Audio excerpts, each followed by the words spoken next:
Right, hello folks, Gordon here, hope all is well with you.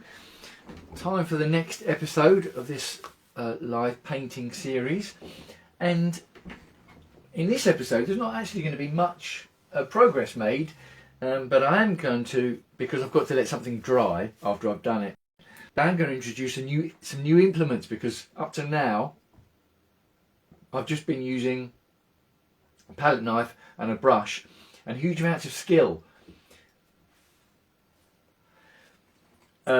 But today I'm going to introduce a stencil and an acrylic pen, because I'm going to make a start on the dropped bubbles today, because it's in a sort of, it's a follow-on.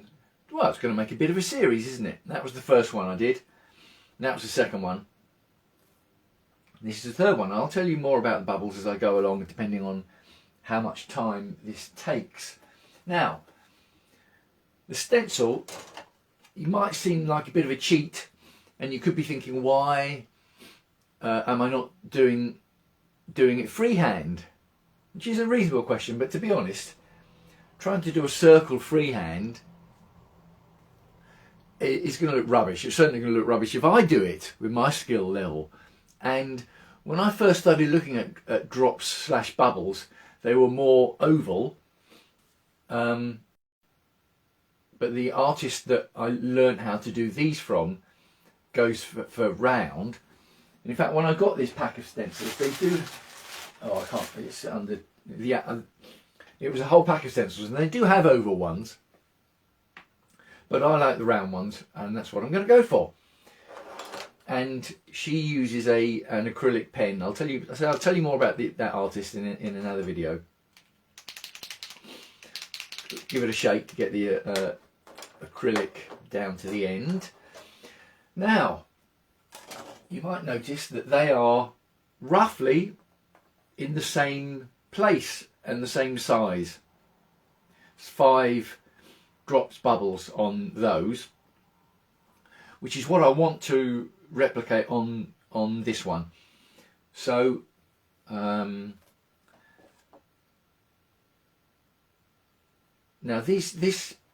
the pen, if I use the pen to do the bubbles and then put the stencil over the top to do the next one, you see it's very difficult to do a circle without putting the stencil over the previous ones. So today, in this video, I'm going to do that one, and that one. Let those dry, and then come back another time and do that one and that one. So I want to, I know roughly where it's going to go height-wise. I've got to check which one it is. It's that one. So it's the second one in. It's going to go about that height, and it's going to go about that far in. I've got a bit of a cold today, so if I'm all snivelly, you'll have to forgive me, because when this is the first live series, obviously, and normally when I'm just recording them for my videos, doesn't matter what noise I make over the background, because I don't have that noise. I have the music in the background. It does matter a bit more with me snivelling away on a live video, but hey, what can you do? Okay, I think that's just about in the right place. Now, the one I like these pens. Posca is the brand name, but they're strange to use because I'm using them. This one less so, but some of the others, obviously, I'm going to be using over the raised paint that I've laid on before, and it can be a bit scratchy. Because my task, I haven't bought the most expensive, smoothest canvases, so the canvas is a bit rough. I'm going over raised paint, and what it can do is it can splatter. You can get little flecks of paint, which I don't want. I want a smooth line. So it's very strange doing these. I have to. The idea with this is not really to press down like you would with a pen, but to just let the let the acrylic flow, let the paint flow. I'm going to stop talking.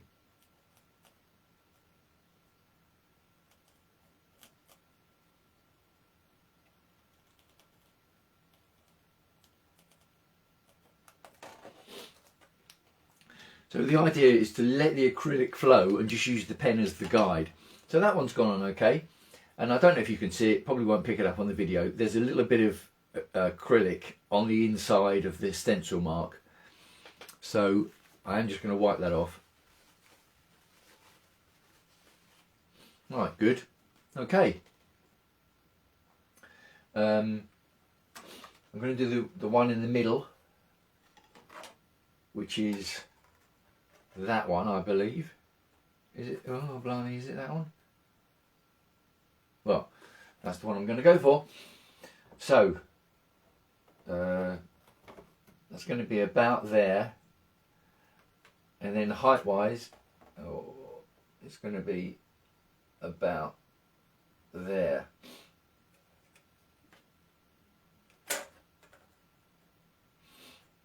I've got to make a judgment call because in a way I want a lot of this layered stuff in the middle of the droplet bubble because it enhances the effect. I haven't got much of it in there, have I? And I know that at the top of the bubble I'm going to have the black shadow, and then I'm going to have the light at the bottom. So having the black shadow at the top is okay, but the light at the bottom is going to go right over the layered bit. So I might even just bring that down, and that's knacker. There we go. Okay. Right, stop talking, concentrate.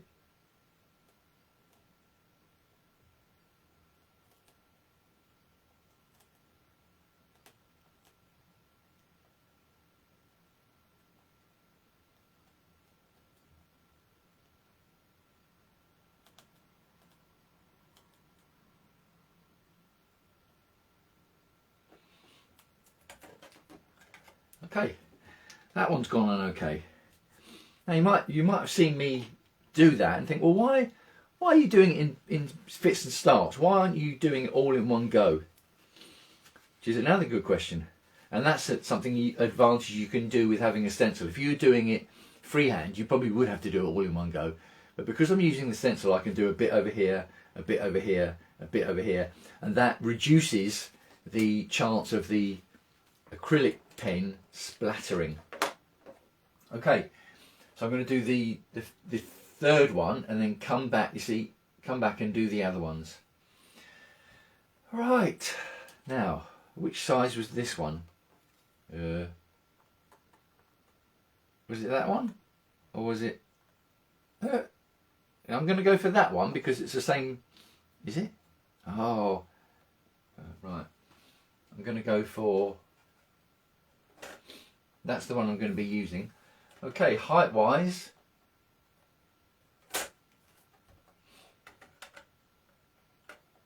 out there.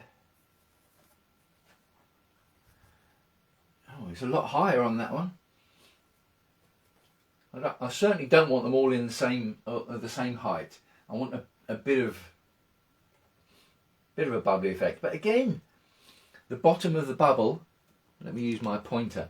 The bottom of the bubble is where all the white bit is going to go over the bubble effect, and that's over the layered paint, which I don't really want.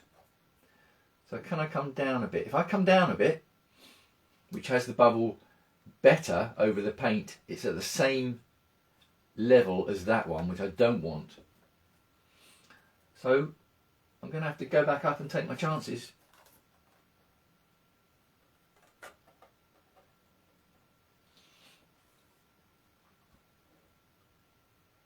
That'll do. Right, focus. Concentrate.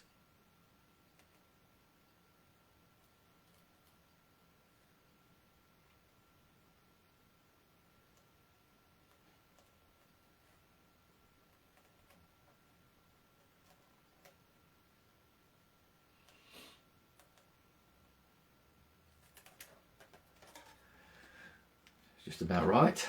Actually, that acrylic pen is nearly running out. I've got to get some more, because I'd fall into the trap of thinking, oh, this is great, you can just open it and use it and it brings out acrylic paint. Well, obviously there's only a certain amount of paint. there's only a certain amount of paint in there. I can't use it indefinitely, and when it starts to run out, the flow gets thinner and thinner.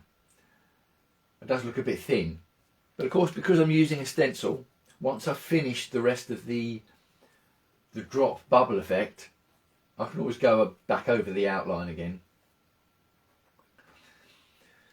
So 2 more to do, but as you can see, it's very difficult to be able to do either of those without going over what I've already done. Now, it doesn't take long to dry. That's probably dry enough. Probably dry enough. But wouldn't it be annoying if I went over it, put the stencil over that and made a smudge? Oh, there would be some bad words. So I'm going to stop for now. Come back on the next one and do these 4th and 5th circles. Right, wishing you as ever health and happiness, and I will speak to you again soon.